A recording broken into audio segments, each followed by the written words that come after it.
Cartoon Bells. Sher Khan, താങ്കൾ എത്ര ന്യായാധിപതിയാണ്, ദയാലുവുമാണ്. എന്നിട്ടും ദൈവം എന്തിനാ നമ്മളെ ഇങ്ങനെ ഒറ്റയ്ക്കാക്കിയിരിക്കുന്നത്?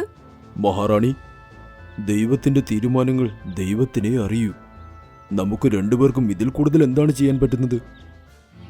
ഒരു വൈകുന്നേരം സിംഹരാജാവും സിംഹറാണിയും അവരുടെ സിംഹാസനത്തിൽ ഇരിക്കുകയായിരുന്നു. അപ്പോൾ പെട്ടെന്ന് അവിടേക്കൊരു മുയൽ വന്നു. ഷേർഖാൻ, എനിക്ക് മോണ്ടുകുരങ്ങനെ കുറിച്ച് ഒരു പരാതി പറയാനുണ്ട്. മോണ്ടുകുരങ്ങൻ എന്ത് തെറ്റാ ചെയ്തത്? ഞാനും എന്റെ ഭാര്യയും കൂടെ ക്യാരറ്റ് ഇരുന്ന് കഴിക്കുകയായിരുന്നു. അപ്പോൾ അവിടേക്ക് മോണ്ടുകുരങ്ങൻ വന്നു. അവൻ ഞങ്ങളുടെ ക്യാരറ്റ് മോഷ്ടിച്ചു. പിന്നെ മരത്തിൽ കയറി ഞങ്ങൾക്ക് ഒരു ക്യാരറ്റ് പോലും തരാതെ അവൻ മൊത്തം തിന്നു. ഷേർഖാൻ, എന്നോട് ക്ഷമിക്കണം. ഞാൻ ഈ തെറ്റ് ഇനി ചെയ്യുകയില്ല. നീ ചെയ്തത് തെറ്റാണ് മോണ്ടുകുരങ്ങേ. ഇന്നു മുതൽ 10 ദിവസത്തേക്ക് നീ ഒറ്റയ്ക്ക് മുയലിനും മുയലിന്റെ ഭാര്യയ്ക്കും വേണ്ടി ക്യാരറ്റ് അന്വേഷിക്കണം. ഇനി ഇവർ വന്ന് അവർക്ക് കൃത്യസമയത്ത് ക്യാരറ്റ് നീ നൽകിയില്ലെന്ന് പറഞ്ഞാൽ നിനക്ക് പിന്നെ വധശിക്ഷയായിരിക്കും നൽകുന്നത്. സിംഹരാജാവ് ഇതുപോലെ നീതി പ്രഖ്യാപിച്ചു. എല്ലാ മൃഗങ്ങളും അയാളെ ഒരുപാട് ഇഷ്ടപ്പെട്ടിരുന്നു. ഒരിക്കൽ റാണി സിംഹരാജാവിനോട് പറഞ്ഞു, ഷേർഖാൻ, താങ്കൾ എത്ര ന്യായാധിപതിയാണ്, ദയാലുവുമാണ്. എന്നിട്ടും ദൈവം എന്തിനാ നമ്മളെ ഇങ്ങനെ ഒറ്റയ്ക്കാക്കിയിരിക്കുന്നത്? മഹാറാണി, ദൈവത്തിന്റെ തീരുമാനങ്ങൾ ദൈവത്തിനെ അറിയൂ. നമുക്ക് രണ്ടുപേർക്കും ഇതിൽ കൂടുതൽ എന്താണ് ചെയ്യാൻ പറ്റുന്നത്? റാണിയുടെ വിഷമം ദിവസം തോറും കൂടിക്കൊണ്ടേയിരുന്നു. ഷേർഖാനും അതിൽ ദുഃഖിച്ചിരുന്നു. മഹാറാണി, ഞാൻ എൻ്റെ കുട്ടിക്കാലത്തെ കാടായ സഞ്ജീവനത്തിലേക്ക് പോകുക. എനിക്കുറപ്പുണ്ട് അവിടെ എനിക്ക് ചെന്നായ ബാബയെ കിട്ടും. അദ്ദേഹത്തിന്റെ കയ്യിൽ നമ്മുടെ പ്രശ്നത്തിനുള്ള പരിഹാരം എന്തായാലും കാണും. ഇങ്ങനെ പറഞ്ഞ ഷേർഖാൻ തന്റെ കുട്ടിക്കാലത്തെ കാടായ സഞ്ജയ് വനത്തിലേക്ക് യാത്ര തിരിച്ചു. അതുപോലെ സിംഹറാണിയും കാട്ടിലെ എല്ലാ കാര്യങ്ങളും നോക്കി. ഒരിക്കൽ ഒരു മാൻ അവരുടെ ദർബാറിൽ വന്നു. നീണാൽ വാഴട്ടെ മഹാറാണി. എന്തുപറ്റി? എന്തിനാ പേടിച്ചിരിക്കുന്നത്? മഹാറാണി, ഞാൻ ബ്ലൂലാൻഡ് കാടിൽ നിന്നാ വരുന്നത്. ഇന്ന് രാവിലെ മുതൽ എന്റെ മകളുടെ ആരോഗ്യം വളരെ മോശമാ. ഹക്കീം കുരങ്ങനാണ് പറഞ്ഞത് നിങ്ങളുടെ കാട്ടിൽ വളരുന്ന നീലപ്പൂവിന്റെ ചെടി കൊണ്ടുപോകണമെന്ന്. എന്നാലേ അവളുടെ ജീവൻ എനിക്ക് രക്ഷിക്കാൻ പറ്റൂ. ശരി, നിനക്ക് ഞങ്ങളുടെ കാട്ടിൽ നിന്നും ആ ചെടി എടുത്തുകൊണ്ടു പോകാവുന്നതാണ്. ആ ഔഷധ ചെടി കുന്നിൽ മാത്രമേ ലഭിക്കൂ. എന്നാൽ എനിക്ക് നിങ്ങളുടെ കാടിനെ പറ്റി ഒന്നും അറിയില്ല മഹാറാണി. താങ്കൾ കാട്ടിലെ മൃഗങ്ങൾക്ക് നിർദ്ദേശം നൽകിയാൽ അവർ എന്നെ ഈ ചെടി കണ്ടുപിടിക്കാൻ സഹായിക്കും. എനിക്കും കാര്യങ്ങൾ എളുപ്പമാകും. നിന്റെ ഒരു മകളെ രക്ഷിക്കാൻ വേണ്ടി ഞാൻ എന്റെ പ്രജകളെ നിന്റെ ഒപ്പം അയച്ചാൽ ഞങ്ങളുടെ കാട്ടിലെ കാര്യങ്ങളൊന്നും ശരിക്കും നടക്കില്ല. നിങ്ങളുടെ കാട്ടിലെ മൃഗങ്ങൾ ഇവിടെ ഉണ്ടാവേണ്ടത് ഒരു കുട്ടിയുടെ ജീവൻ രക്ഷിക്കുന്നതിനേക്കാൾ വലുതാണോ? അതെ, വലുതാണ്. നിനക്ക് ഞങ്ങൾ ആ കുന്നിലേക്ക് പോകാനുള്ള അനുമതി തന്നു കഴിഞ്ഞു. അത് തന്നെ വലിയ കാര്യമാ. മറുവശത്ത് സിംഹരാജാവും ചെന്നായ് ബാബയുടെ അടുത്തേക്കെത്തി. ഷേർഖാൻ, നീ വളരെ ദയാലുവും ന്യായാധിപതിയുമാണ്. അതുകൊണ്ട് നിന്റെ നേട്ടത്തിനു വേണ്ടി ഞാനൊരു പഴം അവിടെ വെച്ചിട്ടുണ്ട്. അത് ഞാനിപ്പോൾ നിനക്ക് തരാം. ചെന്നായ ഇലയിൽ വെച്ചിരിക്കുന്ന ഒരു മാമ്പഴത്തെ ചൂണ്ടിക്കാണിച്ചുകൊണ്ട് പറഞ്ഞു, ഈ മാമ്പഴം കൊണ്ടുപോകൂ. ഇത് നിന്റെ റാണിക്കും നൽകൂ. അപ്പോൾ നിങ്ങൾക്ക് പുത്രഭാഗ്യം ലഭിക്കുന്നതാണ്. നന്ദി ചെന്നായ് ബാബേ.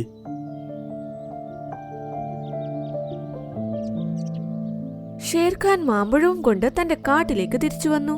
അയാൾ റാണിയോട് എല്ലാ കാര്യങ്ങളും പറഞ്ഞു. മാമ്പഴവും കഴിച്ചു. ദിവസങ്ങൾക്കകം അവൾ ഗർഭിണിയുമായി. ചെന്നായ ബാബ അത്ഭുതം ചെയ്തിരിക്കുന്നു. നമ്മൾ വേഗം തന്നെ അമ്മയും അച്ഛനുമാകും. ദൈവത്തിന്റെ കാരുണ്യം. നമ്മുടെ പ്രശ്നങ്ങൾ എന്നേക്കുമായി ഇനിയും മാറും. നാളുകൾക്കു ശേഷം അവർക്കൊരു മകനും ജനിച്ചു. കാട്ടിൽ സന്തോഷത്തിന്റെ ഉത്സവം തന്നെ നടന്നു. എന്നാൽ രാത്രി വരെ കുട്ടിയൊന്നും മിണ്ടിയതേയില്ല. ആ സ്ഥലത്ത് നിന്നും എഴുന്നേറ്റതുമില്ല. ഇവനൊന്നും മിണ്ടുന്നേയില്ലല്ലോ. അവർ തന്റെ കാട്ടിലെ വൈദ്യനായ മൂങ്ങയെ വിളിച്ചു. ഈ കുട്ടി വളരെ ബലഹീനനാണ്. ഇവൻ എന്തെങ്കിലും കഴിച്ചാലും കുടിച്ചാലും മാത്രമേ ഈ ബലഹീനത മാറുകയുള്ളൂ. എന്നാൽ അവനവന്റെ വാ പോലും തുറക്കുന്നില്ലായിരുന്നു. അങ്ങനെ ഷേർഖാന് വേറെ വഴിയൊന്നുമില്ലാതെ ചെന്നായ ബാബയെ വിളിച്ചു വരുത്തി. ഇങ്ങനെ ഒരിക്കലും സംഭവിക്കില്ല. എന്റെ അറിവുകൾ ഒരിക്കലും പ്രവർത്തിക്കാതിരിക്കില്ല. അതുമല്ലാതെ നീയൊരു ന്യായാധിപതിയുമാണ്. അങ്ങനെയുള്ള നിനക്ക് ഇങ്ങനൊരവസ്ഥ ഒരിക്കലും വരരുതായിരുന്നു. എനിക്ക് ഒന്നും മനസ്സിലാകുന്നില്ല. നിങ്ങൾ രണ്ടുപേരും ഒന്ന് നന്നായി ഓർത്തു നോക്കൂ. നിങ്ങൾ തെറ്റായ പ്രവൃത്തികൾ എന്തെങ്കിലും ചെയ്തിട്ടുണ്ടോ? ആർക്കെങ്കിലും ന്യായം നൽകാതിരുന്നിട്ടുണ്ടോ? ആരെങ്കിലും കഷ്ടപ്പെടുത്തിയിട്ടുണ്ടോ? അപ്പോൾ പെട്ടെന്ന് റാണിയുടെ ഓർമ്മയിൽ എന്തോ വന്നു. ഒരു മാനിന്റെ മകളുടെ അവസ്ഥ വളരെ മോശമായിരുന്നു. അവൾ സഹായം ചോദിച്ചു വന്നിരുന്നു. എന്നാൽ ഞാൻ അവളെ സഹായിച്ചതേയില്ല. നിനക്ക് മറ്റൊരമ്മയുടെ വേദന മനസ്സിലാക്കാൻ പറ്റിയില്ലെങ്കിൽ ദൈവം എങ്ങനെ നിന്നെ ഒരു അമ്മയാക്കാൻ വേണ്ടി സഹായിക്കും? എങ്ങനെയാണോ നിന്റെ മകന്റെ അവസ്ഥയോർത്ത് നീ വിഷമിക്കുന്നത്, അതുപോലെ തന്നെയായിരിക്കും ആ പാവവും. നീ അവളെ സഹായിച്ചേ പറ്റൂ. അതെ, ഞാൻ അമ്മയാവാൻ അർഹയല്ല. കാരണം ആ അമ്മയുടെ വേദന ഞാൻ മനസ്സിലാക്കിയില്ല. എന്നാൽ ഇപ്പോൾ ഞാൻ പോകുന്നു അവളെ സഹായിക്കാൻ. ഞാൻ അവളുടെ മകളെ രക്ഷിക്കാൻ ഉറപ്പായും അവളെ സഹായിക്കും. ഇങ്ങനെ പറഞ്ഞ് സിംഹറാണി തനിയെ കരിങ്കുന്നിലേക്ക് ഓടി. ഞാനും പോകാം. വേണ്ട, അവൾ അത് ഒറ്റയ്ക്ക് തന്നെ ചെയ്യണം. റാണി കരിങ്കുന്നിലേക്ക് പോയപ്പോൾ ആ മാൻ അവിടെ നിൽക്കുന്നുണ്ടായിരുന്നു. കരിങ്കുന്നിന്റെ വാതിലിനടുത്ത് 2 ചീറ്റയും ഉണ്ടായിരുന്നു. ഞാൻ എന്റെ മകളെ ഇനി എങ്ങനെ രക്ഷിക്കും? ഈ ചീറ്റകൾ എന്നെ അവിടേക്ക് പോകാനേ അനുവദിക്കുന്നില്ല. മാനമ്മേ. മാൻ അപ്പോൾ സിംഹറാണിയെ തന്റെ മുൻപിൽ കണ്ടു ഞെട്ടിത്തെറിച്ചു. എന്നോട് ക്ഷമിക്കണം മാനമ്മേ. ഞാൻ അന്ന് നിങ്ങളെ സഹായിക്കാത്തത് ശരിയായില്ല. എന്നാൽ ഒരു അമ്മയുടെ വേദന എന്താണെന്ന് എനിക്ക് ഇപ്പോൾ മനസ്സിലാക്കാൻ സാധിക്കുന്നുണ്ട്. അവൾ പറയുന്നത് കേട്ടപ്പോൾ മാനമ്മ അമ്പരന്ന് നിൽപ്പായി. എന്റെ കൂടെ വരൂ. അവർ രണ്ടുപേരും കരിങ്കുന്നിന്റെ വാതിലിനടുത്തേക്ക് പോയി. ആ 2 ചീറ്റകളും മാനമ്മയെ കൊതിയൂർന്ന കണ്ണുകളുമായി നോക്കി. കൊള്ളാവല്ലോ, ഒരു മാൻ. ഇതിന്റെ മാംസത്തിന് നല്ല സ്വാദാണ്. വാ, ഇതിനെ നമുക്ക് വേട്ടയാടാം. ഇവളൊരു മാൻ തന്നെയാണ്. എന്നാൽ ഈ മാനിനോടൊപ്പം നിങ്ങളുടെ റാണിയെ നിങ്ങൾക്ക് കാണാൻ സാധിക്കുന്നില്ലേ? ഇത് കേട്ട് രണ്ടുപേരും സ്തംഭിച്ചു നിന്നു. അയ്യോ അയ്യോ മഹാറാണി, മാപ്പ് തരണേ. വരൂ, എന്തിനാ വന്നത്? ഇവളുടെ മകളുടെ അവസ്ഥ വളരെ മോശമാണ്. അവളെ രക്ഷിക്കാനായി ഞങ്ങൾക്ക് വേഗം തന്നെ നീലപ്പൂവിന്റെ ഔഷധച്ചെടി വേണം. ശരി മഹാറാണി, നിങ്ങൾ ഞങ്ങളുടെ കൂടെ വരൂ. നമുക്ക് പൂന്തോട്ടത്തിലേക്ക് പോകാം. മാനമ്മയും സിംഹറാണിയും രണ്ടുപേരും ആ ചീറ്റകളോടൊപ്പം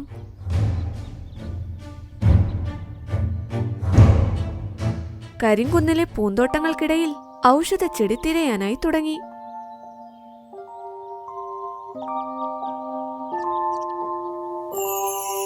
മണിക്കൂറുകൾ തിരഞ്ഞതിനു ശേഷം നീലപ്പൂവുള്ള ഔഷധച്ചെടി കണ്ടെത്തി.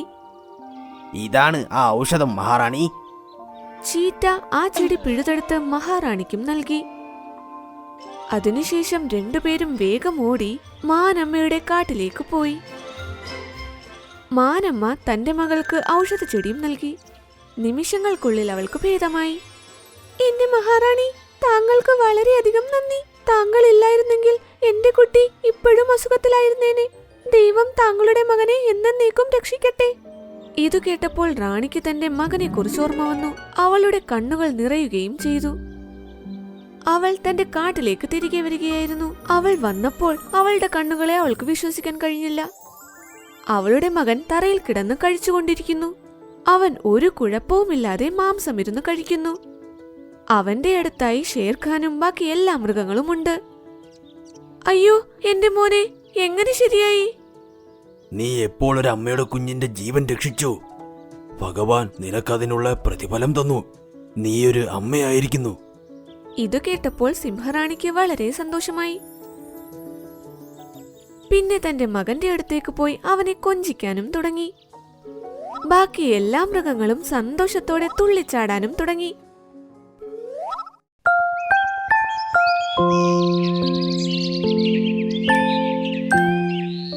ಪಪಾಯ, ನೀನು ದೊಡ್ಡವನಾಗಿದ್ದೀಯ.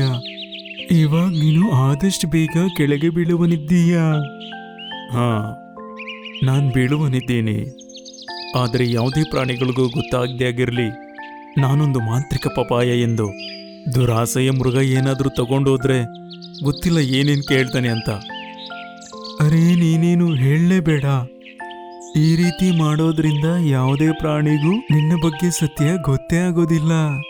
ಹಾ, ಈ ಐಡಿಯಾ ಸರಿಯಾಗಿದೆ.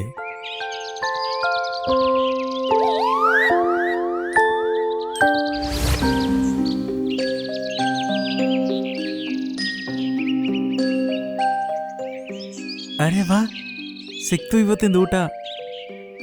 ಅದನ್ನ ನೋಡಿದ ತಕ್ಷಣ ಮೀತು ಕೆಳಗಡೆ ಇಳಿದು ಬರ್ತಾನೆ. ಅದನ್ನ ಒಂದು 2-3 ಬೈಟ್ ತಗೊಂಡು ಅದನ್ನ ಎಂಜಾಯ್ ಮಾಡ್ತಾ ತಿಂತಾನೆ. ಆ ಎಂತ ಸ್ವಾದಿಷ್ಟ ಪಪಾಯ, ಮಜಾ ಬಂತು. ಇವಾಗೊಂದ್ ಸ್ವಲ್ಪ ನೀರು ಸಿಕ್ಕರೆ ಇನ್ನೂ ಚೆನ್ನಾಗಿರುತ್ತೆ. ಅವಳಂಗಂದಿದ ತಕ್ಷಣ ಬಪ್ಪಾಯಿ ಹೊಳೆಯತೊಡಗಿತು. ಅದನ್ನು ನೋಡಿದ ಮೀಟುಗೆ ತುಂಬಾನೇ ಆಶ್ಚರ್ಯ ಆಗುತ್ತೆ. ಅಷ್ಟರಲ್ಲಿ ನೀರು ತುಂಬಿದ ಮಡಿಕೆ ಅದರ ಮುಂದೆ ಬರುತ್ತೆ. ಅರೆ, ಇದು ಎಂತ ಚಮತ್ಕಾರ! ನಾನು ಬಯಸುತ್ತಿದ್ದಂತೆ ಮೊದಲು ಪಪಾಯ ಹೊಳಿಯಿತು, ಅದಾದ ನಂತರ ಇಲ್ಲಿ ನೀರು ಬಂತು. ಇದು ಮಾಂತ್ರಿಕ ಪಪಾಯ ಅಲ್ಲವೇ? ಹಾ, ನೀನು ಸರಿಯಾಗಿ ಅನ್ಕೊಂಡೆ. ಅರೆ ವಾ, ನೀನು ಮಾತನ್ನು ಸಹ ಆಡಬಹುದು. ಆ ನೀಟು, ನಾನು ಮಾಂತ್ರಿಕ ಪಪಾಯ. ಒಂದು ವೇಳೆ ಯಾವುದಾದ್ರೂ ಪ್ರಾಣಿ ನನ್ನ ಒಂದು ತುತ್ತು ತಿಂದು ಏನಾದರೂ ಬಯಸಿದರೆ ನಾನದನ್ನು ಪೂರ್ಣಗೊಳಿಸುತ್ತೇನೆ. ಓ ಹಾಗಾ? ಒಂದು ವೇಳೆ ನಿನ್ನಲ್ಲಿ ತಿನ್ನಲು ಏನೂ ಇಲ್ಲ ಅಂದರೆ ಅವಾಗೇನು ಮಾಡ್ತೀಯ? ಯಾವುದೇ ಪ್ರಾಣಿಯ 3 ಬಯಕೆ ಪೂರ್ಣವಾದ ಮೇಲೆ ನಾನು ಮತ್ತೆ ಹುಟ್ಟುತ್ತೀನಿ. ಮತ್ತದೇ ಪ್ರಾಣಿಯ ವಾಕ್ಯದ ಗುಲಾಮನಾಗಿರುವುದಿಲ್ಲ. ಸರಿ, ಹಾಗಾದರೆ ನನ್ನ ಇನ್ನೊಂದು ಬಯಕೆ, ನೀವು ಗಾಳಿಯಲ್ಲಿ ಹಾರಿ ಎಲ್ಲಿ ಬೇಕಾದರೂ ಹೋಗಬಹುದು. ಅದಂಗಂದಿದ ತಕ್ಷಣ ಪಪ್ಪಾಯಿ ಗಾಳಿಯಲ್ಲಿ ಎಗರುತ್ತೆ. ನಿನಗೆ ತುಂಬಾ ತುಂಬಾ ಧನ್ಯವಾದ ನಿಟ್ಟು. ನಾನಿನ್ಮೇಲೆ ನಿನ್ ಜೊತೆನೇ ಇರ್ತೀನಿ. ಅವತ್ತಿಂದ ಅವರಿಬ್ರು ಜೊತೆಗೇನೆ ಜೀವಿಸ್ತಿದ್ರು. ಅವತ್ತಿಂದ ಮಿಟ್ಟು ಎಲ್ಲಾ ಜಂತುಗಳಿಗೂ ಪಾಪ ಸಹಾಯ ಮಾಡ್ತಿತ್ತು. ಯಾವ್ಯಾವ ಜಂತು ಏನ್ ಸಹಾಯ ಕೇಳಿದ್ರು, ಯಾರ್ ಏನ್ ಬೇಕಂತ ಕೇಳಿದ್ರು ಇಲ್ಲ ಅಂತ ಸಹಾಯ ಮಾಡ್ತಿತ್ತು. ಈ ವಿಷಯ ಎಲ್ಲಾ ಜಂತುಗಳಿಗೆ ಗೊತ್ತಾಗತ್ತೆ. ಇದೇ ರೀತಿ ಆ ಬೆಕ್ಕುಗೂ ಕೂಡ ಈ ವಿಷಯ ಗೊತ್ತಾಗ್ಬಿಡುತ್ತೆ. ಈ ಬೆಕ್ಕು ನಿಜವಾಗ್ಲೂ ಏನ್ ನಡೀತಾ ಇದೆ ಅಂತ ತಿಳ್ಕೊಬೇಕನ್ಕೊಳ್ಳುತ್ತೆ. ಅದಕ್ಕೆ ಒಂದು ಐಡಿಯಾ ಹಾಕತ್ತೆ. ಹಾಯ್ ಹಾಯ್, ನನಗೆ ಯಾರಾದರೂ ಸಹಾಯ ಮಾಡಿ. ನೀಟು, ಎಲ್ಲಿದೀಯಾ ನೀನು?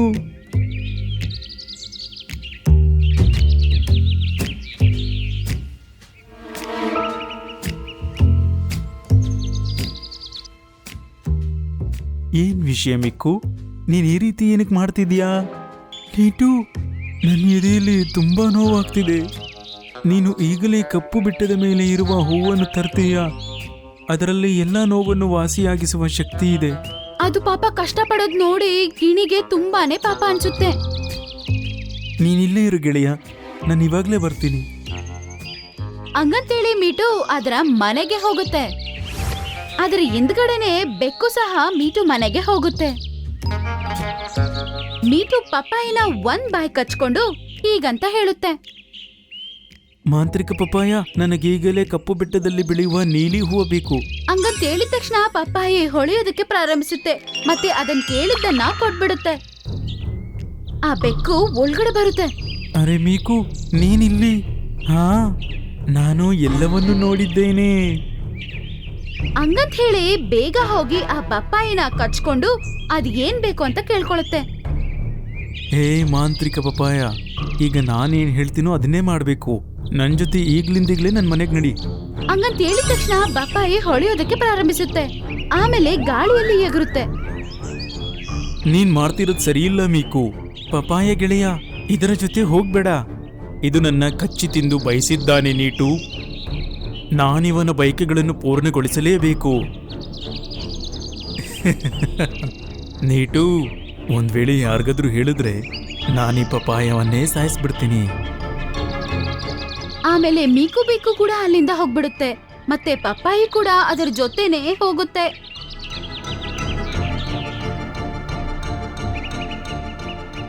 ಗೊತ್ತಿಲ್ಲ ಈ ಮೀಕು ಏನ್ ಮಾಡ್ತಾನೆ ಅಂತ. ಏ ಮಾಂತ್ರಿಕ ಪಪಾಯ, ಇವತ್ತೇನ್ ಬಾಲು ಬೇಟೆ ಆಡಿದನೋ ಅದನ್ನೆಲ್ಲ ಅಲ್ಲಿಂದ ಕದ್ದು ಇವಾಗ್ಲೇ ನನ್ನ ಹತ್ರ ತಗೊಂಬ. ಹಂಗಂತ ಹೇಳಿದ ತಕ್ಷಣ ಪಪ್ಪಾಯಿ ಹೊಳೆಯೋದಕ್ಕೆ ಪ್ರಾರಂಭಿಸುತ್ತೆ.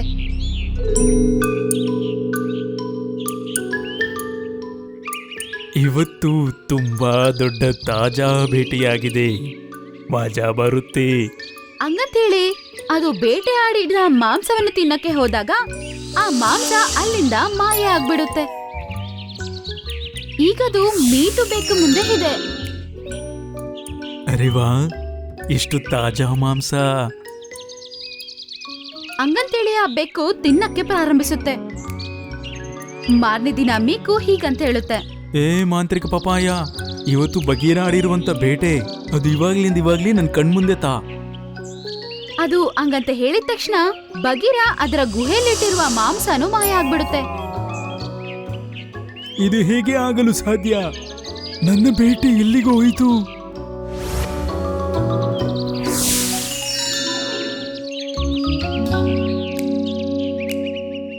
ವಾ, ಈ ಮಾಂಸ ನೆನ್ನೆಯದಕ್ಕಿಂತ ತುಂಬಾ ಮಜಾ ಕೊಡುತ್ತೆ. ಹಂಗಂತೇಳಿ ಅದು ಆ ಮಾಂಸನ ತಿನ್ನಕ್ ಪ್ರಾರಂಭಿಸುತ್ತೆ. ಇವತ್ತು ಆ ಬೆಕ್ಕು ಏನ್ ಯೋಚನೆ ಮಾಡತ್ತಂದ್ರೆ, ಇವತ್ ನನ್ ಮನ್ಸಿರೋದು ಶೇರ್ ಖಾನ್ ಕೈಯಲ್ಲಿಂದ ಬೇಟೆಯಾಡಿದ್ದ ಮಾಂಸವನ್ನು ತಿನ್ನಬೇಕೆಂದು. ಹಂಗಂತ ಹೇಳಿ ಅದೇ ವಿಷಯನ ಅದು ಪಪ್ಪಾಳಿ ಹತ್ರ ಹೇಳುತ್ತೆ. ಶೇರ್ ಖಾನ್ ಅವತ್ತು ಒಂದು ಎಮ್ಮೆನ ಬೇಟೆ ಆಡಿರ್ತಾನೆ. ಆ ಮಾಂಸನ ಅವ್ರ ಗುಹೆಯಲ್ಲಿ ಇಟ್ಕೊಂಡಿರ್ತಾನೆ. ಅದು ಕೂಡ ಮಾಯ ಆಗ್ಬಿಡುತ್ತೆ. ಈಗ ಆ ಮಾಂಸ ಮೀಕು ಮುಂದೆ ಇದೆ. ಶೇರ್ ಖಾನಿನ ಆಹಾರ ಯಾರೋ ಕಳ್ತನ ಮಾಡ್ಬಿಟ್ಟಿದಾರಂತ ಎಲ್ಲಾರ್ಗೂ ಗೊತ್ತಾಗುತ್ತೆ. ಅವತ್ತಿನ ದಿನ ಸಾಯಂಕಾಲನೇ ಜಂತುಗಳನ್ನ ಎಲ್ಲಾರನ್ನೂ ಸಭೆಗೆ ಕರೆದಿರ್ತಾನೆ ಶೇರ್ ಖಾನ್.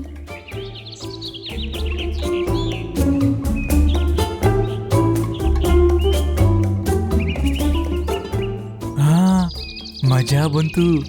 ಈ ಶೇರ್ ಖಾನ್ನ ಬೇಟೆ ತುಂಬಾ ದೊಡ್ಡದಾಗಿದೆ. ಮುಂದೆ ತುಂಬಾ ದಿನಗಳ ಕಾಲ ಸಾಗುತ್ತೆ. ಹಂಗಂತ ಹೇಳಿ ಅದು ಚೆನ್ನಾಗಿ ನಿದ್ದೆ ಮಾಡ್ತಾ ಇರುತ್ತೆ. ಸಾಯಂಕಾಲ ಅದು ಎದ್ ನೋಡಿದ್ರೆ ಆ ಜಾಗಕ್ಕೆ ಮೀಟು ಬಂದಿರುತ್ತೆ. ನೀಟು, ನೀನಿಲ್ಲಿ ಏನ್ ಮಾಡ್ತಾ ಇದೀಯಾ? ನಾನ್ ನನ್ನ ಗೆಳೆಯ ಪಪಾಯವನ್ನು ಭೇಟಿಯಾಗಲು ಬಂದೆ. ಈಗ ಇದು ನನ್ನದು. ನಿನಗೆ ಇದರ ಕಾಳಜಿ ವಹಿಸುವ ಯಾವುದೇ ಅಧಿಕಾರವಿಲ್ಲ. ಹೇ ಮಾಂತ್ರಿಕ ಪಪಾಯ, ಈ ದಿನ ನೀನು ನನಗೆ ತಾಜಾ ಮೀನುಗಳನ್ನು ತಂದುಕೊಡು. ಮೀಕು ಬೆಕ್ಕೆ, ನಿನ್ನ 3 ಬಯಕೆಗಳು ಪೂರ್ಣವಾಗಿದೆ. ಈಗ ನಿನ್ನ ಆಜ್ಞೆಗಳು ನನ್ನಲ್ಲಿ ನಡೆಯೋದಿಲ್ಲ. ನೀನ್ ಸುಳ್ಳು ಹೇಳ್ತಾ ಇದೀಯಾ? ನೀಟುದು ನೀನು ಲೆಕ್ಕವಿಲ್ಲದಷ್ಟು ಬಯಕೆ ಪೂರ್ತಿ ಮಾಡಿದ್ದೀಯಾ? ನಂದು 3 ಯಾಕೆ? ನೀಟು ಒಂದು ಒಳ್ಳೆಯ ಗಿಳಿ. ಅದು ಯಾವಾಗಲೂ ಬೇರೆಯವರಿಗಾಗಿ ನನ್ನ ಸಹಾಯ ಕೇಳುತ್ತಿತ್ತು. ಹಾಗಾಗಿ ನಾನು ಅವನ ಎಲ್ಲ ಬಯಕೆಗಳನ್ನು ಪೂರ್ತಿ ಮಾಡುತ್ತಿದ್ದೆ. ಆದರೆ ನೀನೊಂದು ದುರಾಸೆಯ ಪ್ರಾಣಿ. ನೀನು ನನ್ನಿಂದ ಕಳ್ಳತನ ಮಾಡಿಸಿದ್ದೀಯಾ. ಈಗ ನಾನು ಇದಕ್ಕೆ ಶಿಕ್ಷೆಯೂ ಸಹ ಕೊಡಿಸುತ್ತೇನೆ. ನಡಿ ನೀಟು, ಸಭೆಗೆ ಸಮಯವಾಗಿದೆ. ಹಂಗಂತ ಹೇಳಿ ಪಪ್ಪಾಯ ಮತ್ತು ಮೀಕು ಗಾಳಿಯಲ್ಲಿ ಎಗುರ್ಕೊಂಡು ಹೋಗ್ತಿರುತ್ತೆ. ಅವ್ರ ಹಿಂದ್ಗಡೆನೆ ನಮ್ಮನ್ನ ಕ್ಷಮಿಸಿ ಅಂತ ಕೇಳ್ಕೊತಾ ಬೆಕ್ಕು ಕೂಡ ಅವ್ರ ಹಿಂದೆ ಹೋಗ್ತಿರುತ್ತೆ. ಸಭೆನೂ ಪ್ರಾರಂಭ ಆಗಿರುತ್ತೆ. ಜಂತುಗಳು ಎಲ್ಲ ಶೇರ್ ಖಾನ್ ಮುಂದೆ ನಿಂತ್ಕೊಂಡಿರ್ತಾರೆ. ಈ ದಿನ ನನ್ನದು ಸಹ ಊಟ ಕಳ್ಳತನವಾಗಿದೆ. ಅಷ್ಟಕ್ಕೂ ಅದು ಯಾವ ಪ್ರಾಣಿಯಾಗಿರಬಹುದು ಈ ಸಭೆಯಲ್ಲಿ ಕಳ್ಳತನ ಮಾಡುತ್ತಿರುವುದು? ಮೀಕು ಮತ್ತೆ ಪಪ್ಪಾಯಿ ಕೂಡ ಸಭೆಗೆ ಬರ್ತಾರೆ. ಅವ್ರ ಜೊತೆ ಈ ಬೆಕ್ಕು ಕೂಡ ಸಭೆಗೆ ಬರುತ್ತೆ. ಶೇರ್ ಖಾನ್, ನಾನ್ ನಿನಗೆ ಏನೋ ಹೇಳಲು ಬಯಸುತ್ತೇನೆ. ಅರೆ, ಒಂದು ಪಪಾಯ ಹೇಗೆ ಮಾತನಾಡುತ್ತಿದೆ? ಶೇರ್ ಖಾನ್, ನಾನೊಂದು ಮಾಂತ್ರಿಕ ಪಪಾಯ. ಇಲ್ಲಿಯವರೆಗೂ ಕಾಡಿನಲ್ಲಿ ಯಾವ ಕಳ್ಳತನವಾಗಿದ್ದರೂ ಅದು ನನ್ನಿಂದ ಮೀಕು ಕಳ್ಳತನ ಮಾಡಿಸಲು ಆಜ್ಞೆ ಮಾಡುತ್ತಿತ್ತು. ನಿನಗೆಷ್ಟು ಧೈರ್ಯ ಇರಬೇಕು ಮೀಕು? ಇಲ್ಲ ಶೇರ್ ಖಾನ್, ಇದು ಸುಳ್ಳು ಹೇಳುತ್ತಿದೆ. ಒಂದು ವೇಳೆ ನಂಬಿಕೆ ಇಲ್ಲದಿದ್ದರೆ ಎಲ್ಲರೂ ಇವನ ಮನೆಗೆ ನಡೆಯಿರಿ. ಅದನ್ನ ಕೇಳಿ ಜಂತುಗಳೆಲ್ಲ ಮೀಕು ಮನೆಗೆ ಹೋಗ್ತವೆ. ಅಲ್ಲೋಗ್ ನೋಡಿದ್ರೆ ಇವತ್ತು ಬೆಳಗ್ಗೆ ಶೇರ್ ಖಾನ್ ಬೇಟೆ ಆಡಿದ ಎಮ್ಮೆ ಮಾಂಸ ಅಲ್ಲಿರುತ್ತೆ. ಅದನ್ನ ನೋಡಿದ ತಕ್ಷಣ, ಇಂದಿನಿಂದ 20 ದಿನಗಳವರೆಗೆ ಖಾಲಿ ಗುಹೆಯಲ್ಲಿ ಏನು ಇಡುವಂತಿಲ್ಲ. ಶೇರ್ ಖಾನ್ ಮೀಕು ಬೆಕ್ಕಿಗೆ ಶಿಕ್ಷೆ ನೀಡಿ ಪಪ್ಪಾಯಿ ಹತ್ರ ಹೀಗಂತಾರೆ, ಪಪಾಯ, ಈಗ ನೀನು ಎಲ್ಲಿ ಹೋಗ್ತೀಯಾ? ಮತ್ತೆ ಯಾವುದಾದರೂ ದುರಾಸೆಯ ಪ್ರಾಣಿಗೆ ಸಿಕ್ಕರೆ ಅದು ಮತ್ತೆ ನಿನ್ನ ಕೈಯಿಂದ ತಪ್ಪು ಕೆಲಸಗಳನ್ನು ಮಾಡಿಸುತ್ತೆ. ನಾನಂತೂ ನೀಟುನ ಬಳಿ ಇರುತ್ತೇನೆ. ಇದು ಎಲ್ಲರಿಗಿಂತ ಒಳ್ಳೆಯದು. ಎಂದಿಗೂ ಇದರ ಜೊತೆ ಇರಲು ಬಯಸುತ್ತೇನೆ. ಅದನ್ ಕೇಳಿ ಮಿಟ್ಟು ತುಂಬಾನೇ ಸಂತೋಷ ಪಡುತ್ತೆ. ನಡಿ ಪಪಾಯ, ಈಗ ನೀನು ನನ್ನ ಮನೆಗೆ ನಡಿ. ಪಪ್ಪಾಯಿ ಮೀಕು ಜೊತೆ ಅದರ ಮನೆಗೆ ಹೋಗುತ್ತೆ. ಮತ್ತೆ ಅವತ್ತಿಂದ ಪಪ್ಪಾಯಿ ಮೀಕು ಜೊತೆ ತುಂಬಾ ಸಂತೋಷವಾಗಿ ಜೀವಿಸ್ತಾ ಇತ್ತು.